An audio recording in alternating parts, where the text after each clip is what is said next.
আমরা শিক্ষার্থী থেকে শিক্ষক হওয়ার গল্প কিন্তু প্রায় শুনি, তবে শিক্ষক থেকে আবার শিক্ষার্থী হওয়ার গল্প কিন্তু খুব একটা শুনি না, তাই না?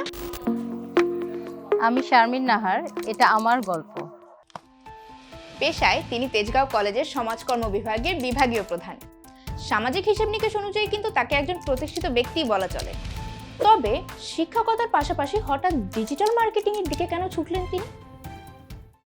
একজন শিক্ষক ও সচেতন নাগরিক হিসেবে আইটি দক্ষতার প্রয়োজনীয়তা আমি সবসময় অনুধাবন করতে পেরেছিলাম।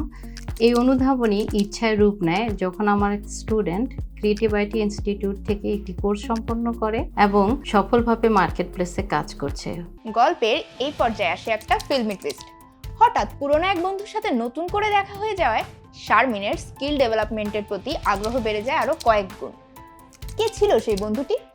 আসলে আমি জানতামই না যে ক্রিয়েটিভ আইটি ইনস্টিটিউটের কর্ণধার মনির হোসেন আমাদের স্কুলের বন্ধু।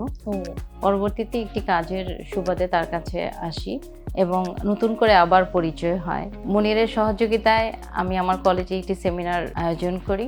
সেমিনারটি সফলভাবে হয়েছিল, স্টুডেন্টদের অনেক আগ্রহ ছিল।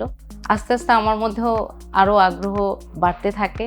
পরে মনিরের সহযোগিতায়, মনিরের পরামর্শে আমি এখানে ডিজিটাল মার্কেটিং কোর্সে ভর্তি হই এবং সেখান থেকে আমার শুরু হয় শিক্ষক থেকে শিক্ষার্থী হওয়ার জার্নি। কেমন ছিল এই যাত্রা? এক কথায় ছিল দুর্দান্ত, অসাধারণ। মেন্টরদের কাছ থেকে অনেক কিছু শিখেছি, এখনো শিখছি। নিজের নতুন একটি পরিচয় শিক্ষকতার পাশাপাশি পেয়েছি, সেটি হচ্ছে একজন ডিজিটাল মার্কেটার, একজন ডিজিটাল এন্টারপ্রেনার। পুরো জার্নিতে শারমিনের সবচেয়ে বড় পাওয়াটা কি ছিল তাহলে? এই যে আমার শিক্ষার্থীরা এবং আমার সহকর্মীরা অনুপ্রাণিত হচ্ছে এবং তারা জানতে পারছে যে ওয়ার্ল্ড মার্কেট প্লেসটা কত বড়। এখানে স্কিল জানা থাকলে কাজের কোনো অভাব হয় না। শারমিনের গল্পটি কিন্তু আমাদের শিখিয়ে গেল অনেক কিছু। শেখার আসলে কোনো বয়স নেই। একজন মানুষ কিন্তু যে কোনো বয়সে আইটিতে স্কিল ডেভেলপ করে লিখতে পারে সফলতার এক নতুন গল্প।